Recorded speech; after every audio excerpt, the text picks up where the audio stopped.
Bonjour à tous. Un point sur la situation au Chic.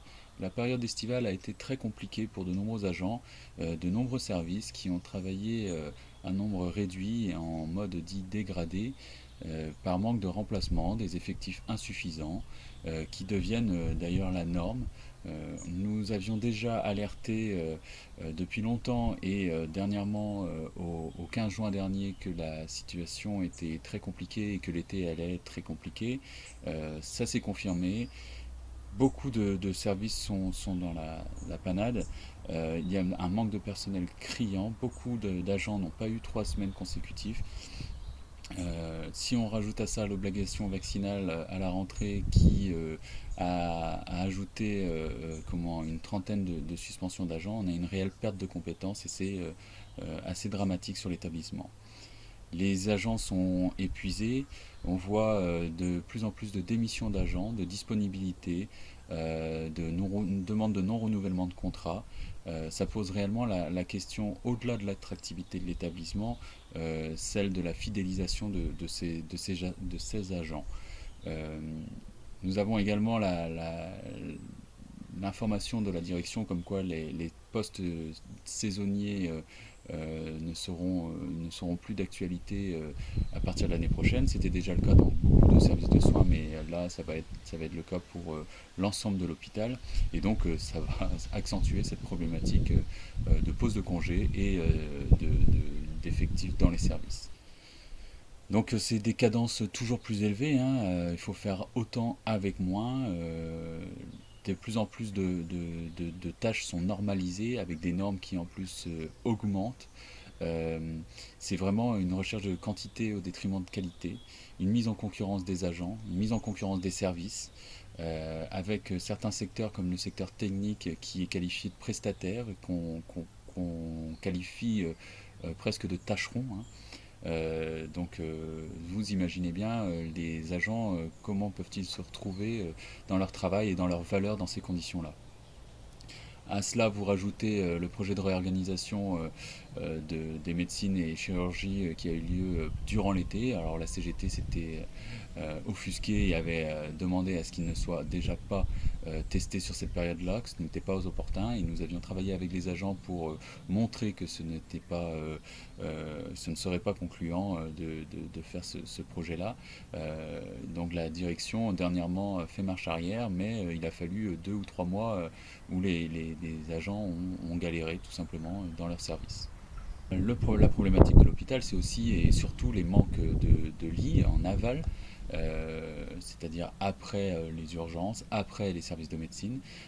Nous avons eu l'information dernièrement qu'il y aurait 80 lits et 80 patients donc en attente de lits à la suite de leur hospitalisation, c'est-à-dire que c'est 80 patients qui sont sortants mais qui n'ont pas de place. Donc c'est malheureux pour eux bien évidemment. Et ce sont donc 80 places, 80 lits qui sont embolisés sur l'hôpital et qui ne sont pas disponibles pour les patients qui sont aux urgences.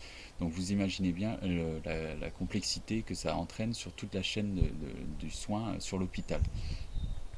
Quand on rajoute à ça les quasi 6000 lits qui ont encore été fermés en 2020, on voit bien que le gouvernement ne change pas sa stratégie en termes de santé et sur l'hôpital public, ce qui est dramatique quand on voit comment nous avons vécu la crise sanitaire. Euh, et donc, c'est une réelle dégradation de l'offre de soins. Euh, dans certains services, par exemple, que ce soit aux urgences ou le SMUR, cet été et ces derniers mois, il y a eu des lignes de SMUR de supprimées. Sur l'hôpital de Quimper et Concarneau, nous avons 3 lignes de SMUR, Quimper, Concarneau et Douarnenez. Très régulièrement, une de ces lignes est supprimée par manque de médecins. Donc les SMUR sont rapatriés, les SMUR restants sont rapatriés sur Quimper. Et donc vous voyez bien que se dessinent des zones dites blanches, c'est-à-dire qu'il y a des normes d'intervention pour les SMUR, qui elles aussi a évolué au fil des années, en passant d'un délai d'intervention de à peu près 20 minutes à 30 minutes aujourd'hui. Et donc c'est des secteurs qui sont laissés, enfin il y a une réelle perte de chance, puisque ce sont des secteurs qui sont au-delà de ces 30 minutes, et donc qui ne permettent pas d'avoir une prise en charge de la population optimale. Il y a aussi la ligne du TIH, transport interhospitalier, qui est une ligne SMUR non médicalisée, qui aujourd'hui est à l'arrêt puisque il manque du personnel au niveau des urgences et que du coup le personnel du SMUR a été redispatché et donc cette ligne ne peut pas être assurée. Ça devait être juste pour le mois d'octobre, on voit que pour le mois de novembre ça va continuer, donc on se pose réellement la question sur l'avenir des 3 lignes de SMUR sur l'hôpital, d'autant plus qu'il va y avoir un plafonnement des indemnités intérimaires et on sait très bien que l'hôpital malheureusement fonctionne beaucoup avec l'intérim médical depuis quelques années, que ce soit au niveau du bloc, des urgences et des SMUR. Donc nous, clairement, nous demandons à ce que la population prenne bien conscience de la situation dramatique de l'hôpital public. On part droit dans le mur. On demande vraiment à ce que les agents réagissent en venant se battre pour leurs conditions de travail, pour la prise en soin qui soit de bonne qualité, que leurs valeurs soient respectées, que la population vienne nous soutenir puisqu'on sera tous malheureusement un jour ou l'autre usagers de l'hôpital.